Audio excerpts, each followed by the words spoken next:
Here's a 9-minute introduction to using Facebook. As with Twitter, Facebook wasn't invented for journalists. It was invented for friends to chat, share video, pictures and other things that they'd come across that they thought their social circle might be interested in. But as it's developed, something has occurred.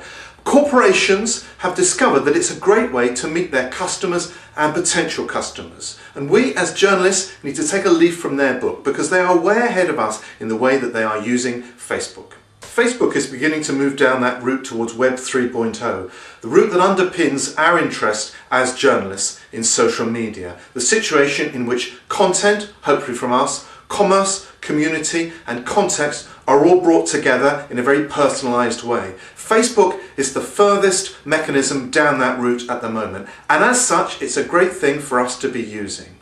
In Masterclass 2 we talked about how users were beginning to create personalised newsstands, and that's what's happening on Facebook.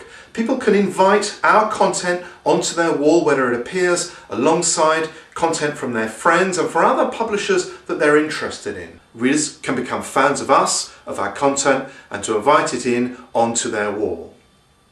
There, it mixes up with a hybrid of other material from their social circle and for other publishers and organisations who produce material that they're interested in.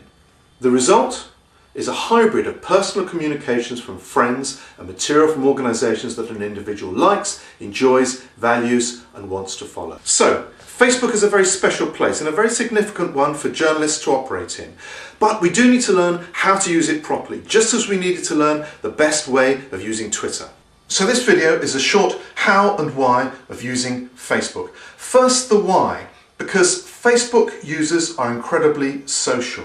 Figures from Mashable show that of those who first visit your website from Facebook, 20% of them will return to you 4 or 5 times a week. That compares with only 16% from Dig and 11% from Twitter. So these users, once they find you through Facebook, are going to come back to you time and time again. Facebook users are very social. They share, interact, comment. In short, they're the kind of people who are likely to build a vibrant community around your content. Now the how. How to create a presence on Facebook. You can do it in 3 ways. You could have a personal page, create a group, or a fan page. A personal page is ideal for an individual journalist. A group is really there for a campaign, for an issue. A fan page is ideal for an organisation, including a media organisation. What about the content you put on Facebook? A successful Facebook page needs to be engaging, updated and rewarding. It must be appropriate to the fans or followers. You have your wall plus a number of other tabbed content areas you can use. Events, discussions, polls, photos and videos are there, and there are more that you can add depending on what you want to do. So, unlike with Twitter, you can create multimedia content and post it directly onto your Facebook page. With Twitter, apart from the shortest self-contained posts, you can only link to material that is posted elsewhere.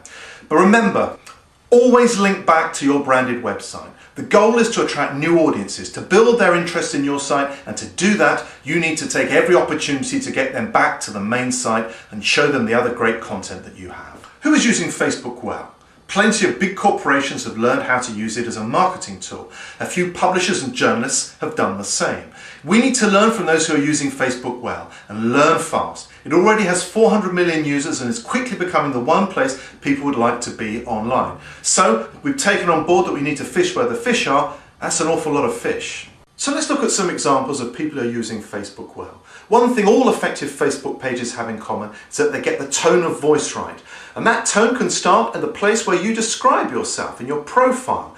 Here's what 442 says about itself. Humorous but wholehearted, polished but readable, substantial but accessible. 442 is football's most insightful brand with added FUN. Here's what Farmers Weekly says about itself. We're Farmers Weekly magazine and Farmers Weekly Interactive, the coolest source of information about UK farming and, more importantly, according to some, the home of Farmer Frank.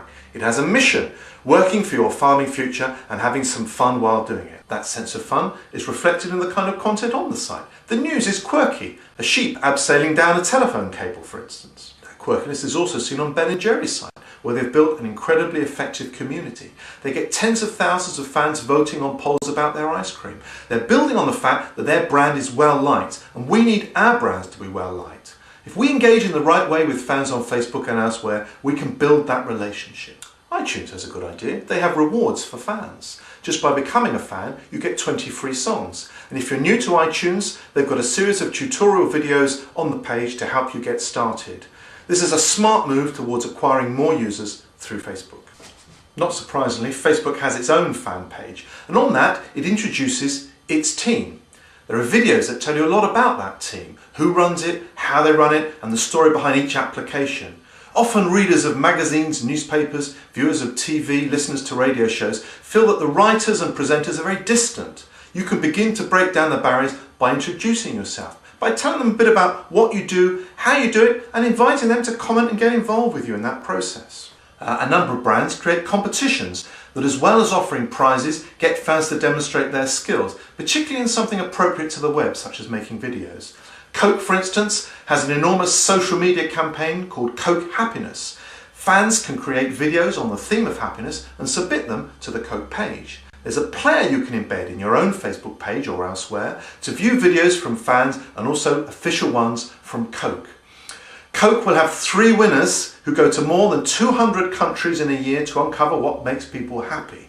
We could do that. If you're on a sports magazine, say, you could run a competition on Facebook with a commercial partner and get prize-winning fans to video blog the F1 season or the World Cup finals. The McLaren Formula 1 team also has a video player on its fan page, which you can embed where you like. If you like Formula 1 and McLaren, they want you to engage with the sport through them. And giving fans an app that takes them straight to the action whenever they want it is a great idea. Starbucks is another interesting site. Of course, they want to sell you their coffee, but they manage to engage with the fan as one coffee lover to another. And the content they post is wide-ranging. Their updates share videos and blog posts about all aspects of coffee. The tone is informative and casual. What you post and how often is crucial. Post too often and your page updates will start being hidden, or you'll lose fans. Too seldom and you'll be forgotten. 2 or 3 times a day is pretty good. You should aim for a regular dialogue with your fans and mix up the different update types. A status update here, a link, a note, a photo, or a video update. Now, I haven't shown you any examples in this video of sites that are getting things wrong, but there are plenty of them and they have a few things in common. One is they don't link back. So you may be reading something from their stream on your Facebook page, you want to click and go back to their website to read more, but you can't easily do that. And that means that that relationship we're trying to foster has been stymied right at the start. Also, another thing is they get the tone of voice wrong. They don't create content for the Facebook page that's appropriate for those new and perhaps uncommitted followers that they're going to meet there. So again, the relationship is not being built. And also the frequency of their posts. They either post all the time, but perhaps it's an automated redirect from Twitter and that again isn't relevant to Facebook, or they don't update often enough so you feel neglected. Also, they don't respond, they don't interact with users. So if a reader asks a question or posts a comment, they get blanked.